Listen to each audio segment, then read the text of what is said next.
this episode is going to be a tough one. I think in all of my episodes, I've tried to present the glimmer of hope that is co parenting. I think I've tried to represent the peace and manifestation that I've found by overcoming some of the challenges that I've faced in regard to co parenting, some of the challenge that I've faced with becoming a father. But in this episode, I can't do that. This episode is about really ugly truth that sometimes I have to deal with in regard to co-parenting. It's it's tough. So, buckle up. Thank you for letting me vent with you today, and here it is.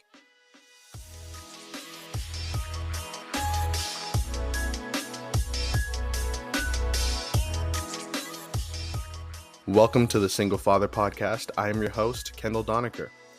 This podcast is dedicated for anyone out there who's dealing with mental health and fatherhood. You'll hear about my struggles, my defeats, my victories, my highs, my lows, my triumphs, my tribulations, and everything in between. I like to call this a collection of journal entries into my struggle in adapting to single fatherhood. Without further ado, let's take a look inside my journal, the Single Father Podcast.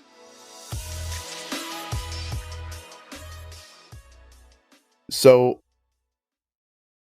I've had a really, really hard week. One of those weeks that you feel like it was so rough, it was almost a dream. In fact, there was a point in this week where I felt there is no possible way that I am not dreaming right now. This has to be a dream.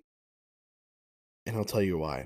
So, earlier in the week, my daughter decides to paint on my walls. So I said, "You need to go to timeout." I put her in timeout. Timeout for her is just sitting on my couch and me on my desk, which is literally 3 feet away. So I'm working away on my desk, and I get a text from her mother saying, "Layla's crying?" Question mark. I said, "How the fuck do you know that?"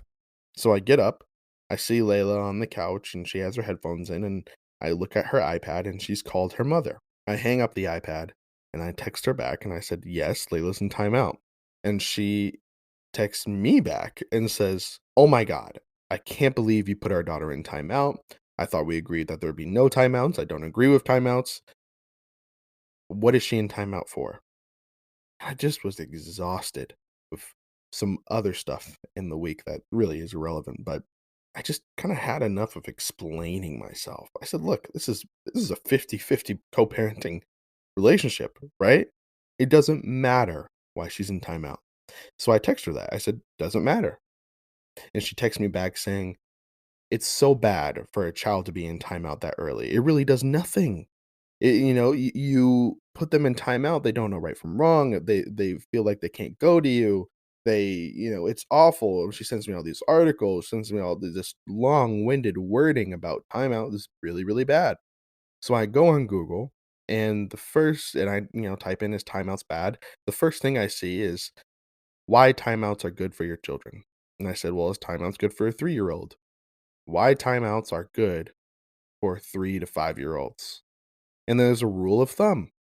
Your child should be in timeout for every year they were born. So, for instance, if my daughter's 3 years old, which she should be in timeout for no longer than 3 minutes. So, I immediately look at these articles saying why timeout is good for your children. And I wanted to send her all this, but I decided I don't want to have to explain myself any longer. I am an equal parent, joint physical and legal custody. I don't want to have to keep on explaining and asking permission for every little thing I do. I'm tired of it. I just want to be left alone, right? Worry about your own household. What happens in my household is none of your goddamn business. Sorry to use the Lord's name in vain, but it is true. So I text her back and I just said, "Look, please just get lost." Probably not the best wording, right? But I said it. And she said, "I think you should focus more on parenting efficiently instead of focusing on punishments. That to me was kind of like, I'm gonna stab you with a knife and then twist it a little bit. It just enraged me. So I texted her again. I'm just showing her a little discipline, which you lack. Please get lost. She said, real mature. It shows in your parenting style. And I said, ooh, you done it now. There are very few people in this world who can ever get me that frustrated. In fact, I'd say only two people on this planet who can make me that angry.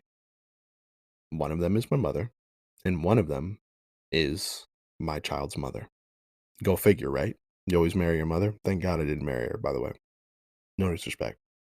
But she sends me that text, and I just kind of snap, and I said, kindly go fuck yourself. I said, look, you even admitted to XYZ. Not going to say what XYZ is, but pretty serious. You've admitted to XYZ. I have this. Go fuck yourself. Fuck off. In other words, leave me the fuck alone and worry about what happens in your house, not mine.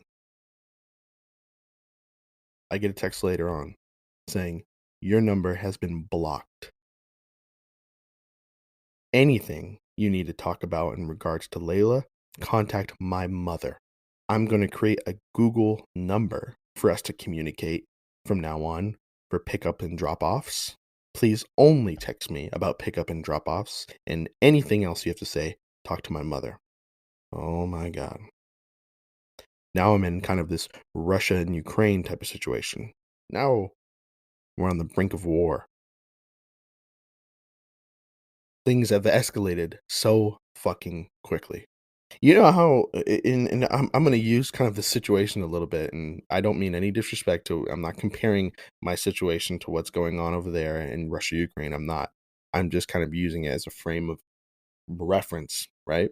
So, you know how in the beginning where Russia and Ukraine were at each other's borders, and each one of them were kind of waiting for the other one to fire, instigating, just waiting, right? I feel like I've been in that waiting stage for the past 2 years. The first year we went to court. Past 2 years, I just feel like we've been at each other's borders. But each one of us have not been willing to cross a line for the past 2.5 years. And I think I spoke about that in one of my earlier podcasts. Neither one of us were willing to cross a line for the past 2.5 years because we don't want no smoke. Because when they say war is expensive, it is. If I want to go to court right now for anything, it's going to cost me a grip. War is expensive, make no mistake, no matter what type of war you're in. So for the past 2.5 years, we've been at each other's borders. And in my opinion, I feel like she fired the first shot. I shot one back. And now, gears up, sirens alarm. Now we're on the brink of war. So I get so fucking annoyed and flustered about the situation. First of all, I have my daughter in my custody. She's telling me my number is blocked. I'm like, what the fuck is going on here? Not only did she text me later that day and said, I created this Google number, only communicate with me on this number for pickup and drop offs, which doesn't make any sense if you think about it. You blocked my number and just to text me off a different number? What fucking sense does that make? No problem. Right? And then her mom texts me later that afternoon and says, this is Layla's grandma. I'm going to be there picking her up on Saturday. And so I said, no problem. Right? But I don't feel comfortable texting this weird random number that she created. What's the purpose? Why would you block my number only to text her off this different number? It didn't make sense to me. So something seemed off. So in the courts, they recommend this co-parenting app. It's called Talking Parents. And for anyone out there who's listening, who is a parent who might be struggling with their co-parenting or with their co-parent is really hard. And sometimes you just need to be held accountable for your words. Even myself, I shouldn't have told that woman to go fuck herself, but I did.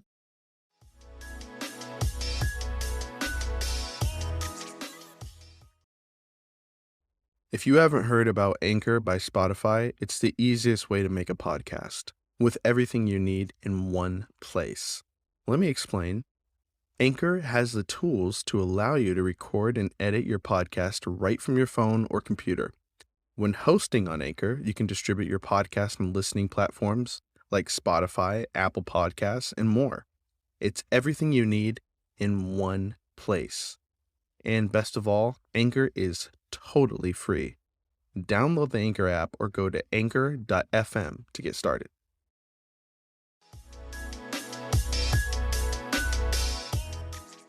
So, Talking Parents is an app that you can communicate to where your words and your actions are held accountable. They're all documented.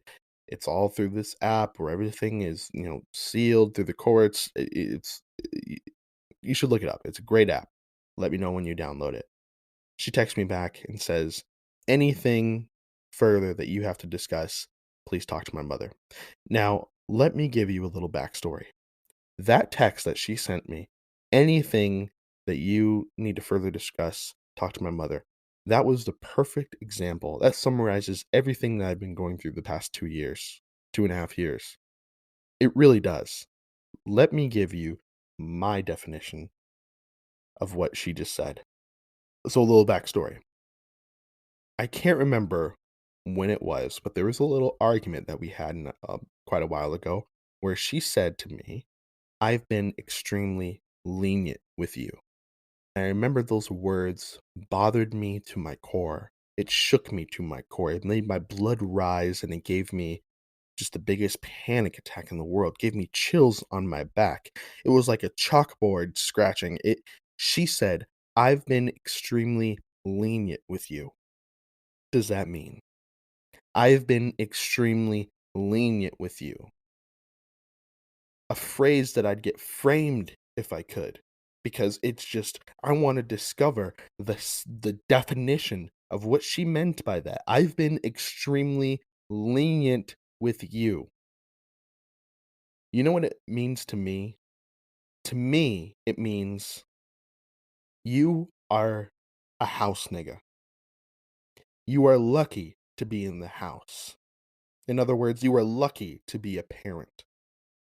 You're a male, a black male. You are lucky.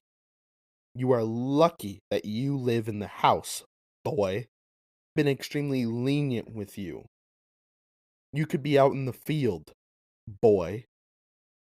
I've been extremely lenient with you. Straighten up, boy, and do as you're told. Before any of you are saying, wow, she didn't say anything about you being black. Did you really just say that? Yeah, I did. And let me tell you why. Hard enough being a black man. It is hard enough being a parent. It's hard enough being a single parent. It's hard enough being a black single parent because I am looked down upon. Because I am looked at as we do not exist.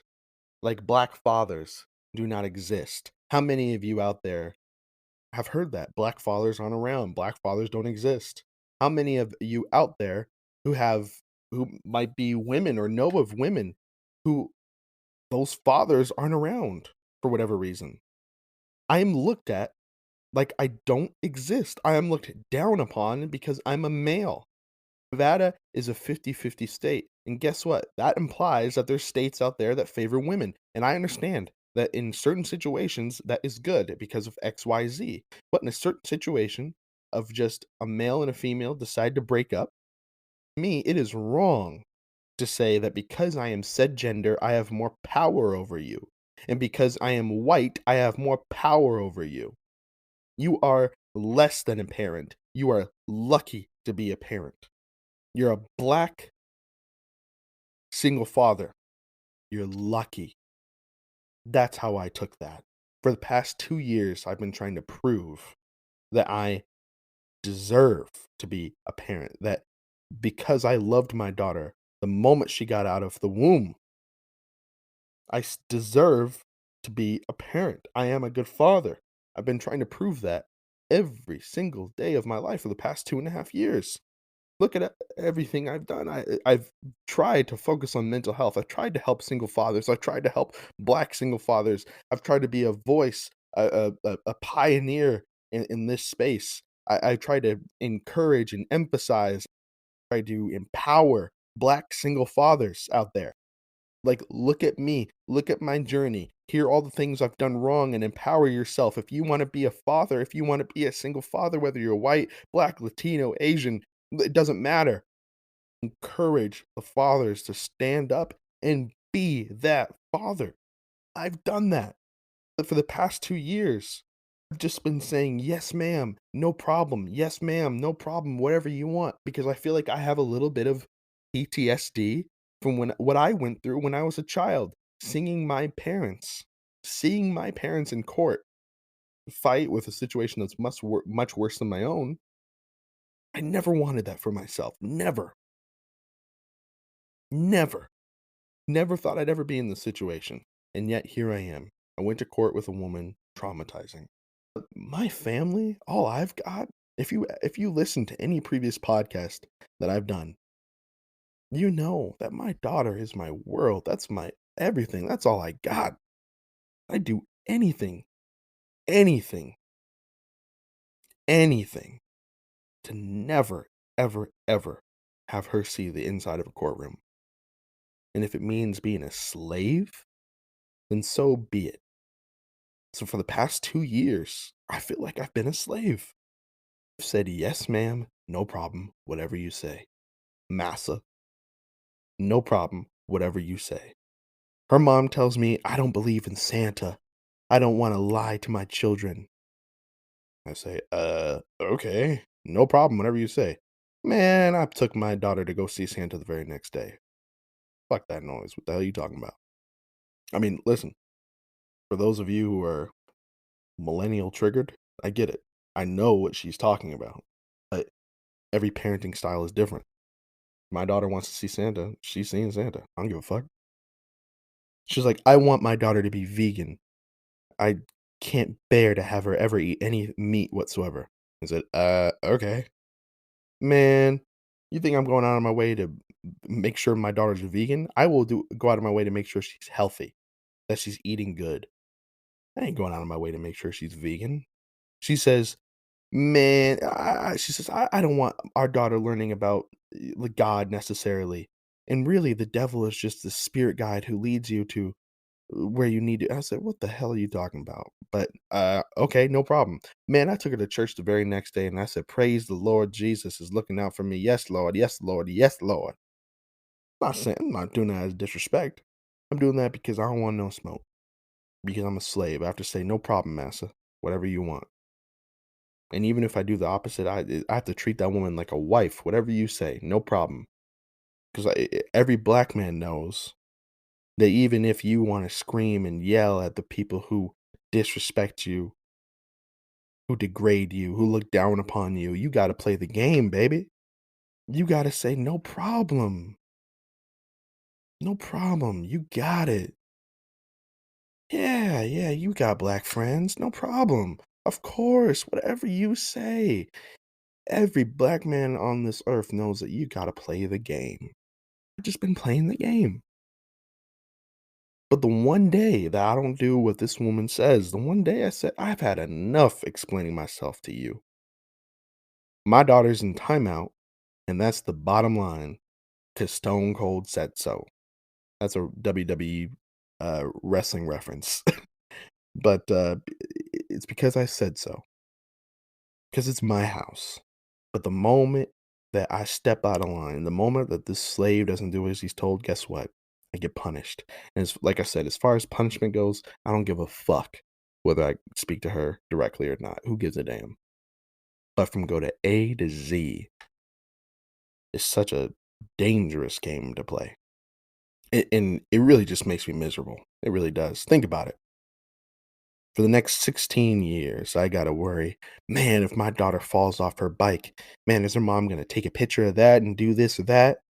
For the next 16 years, I gotta watch and make sure that my daughter doesn't call her mom while she's at my house. For the next 16 years, I gotta just tread water, making sure that the this Russia and Ukraine doesn't turn into full-on war. That's my life. So today her mother, my child's mother's mother, came to pick up my daughter. Now, I spoke to my nana about it yesterday, and I said, "Well, maybe if I just explain myself, maybe if I just explain myself to her mother, she'll see my side."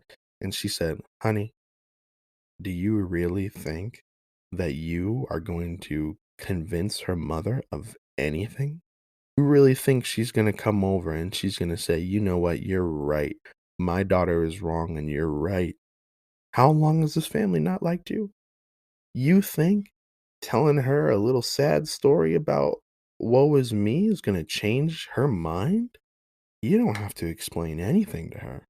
I said, you're right, but god damn it, I wanna show them, I wanna show them I'm doing my best. I've done this alone. I've got no family to help me. I'm doing it alone. Alone. I'm doing my best. So her mother comes to pick up Layla. Open my door, I give her my child, and I say, Miss So and so, can I have a moment of your time?" And I told her pretty much verbatim of what I've told all of you. For the past 2 years, I've been desperately trying to make sure that the world knows that single black fathers exist. I said it's hard enough being a black man in today's society. She cut me off and said, "I think you just are in your own head. I think you're in your own head and you need to worry about yourself." And I said, "Miss So and so, just trying to get the point across that I love my daughter." And she says, "I know that. Everyone knows that."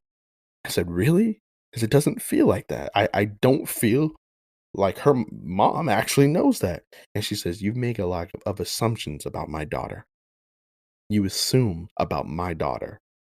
My daughter has given you every benefit of the doubt. You need to worry about yourself." There it is again. Benefit of the doubt. Lenient with you. I've been lenient with you.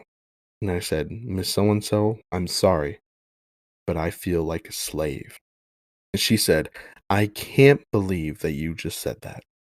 Not only is this not any of my business, but I'm not having this conversation with you." And she walked away. My nana was right. I should have just said, "Here's my daughter. Have a great day. Goodbye."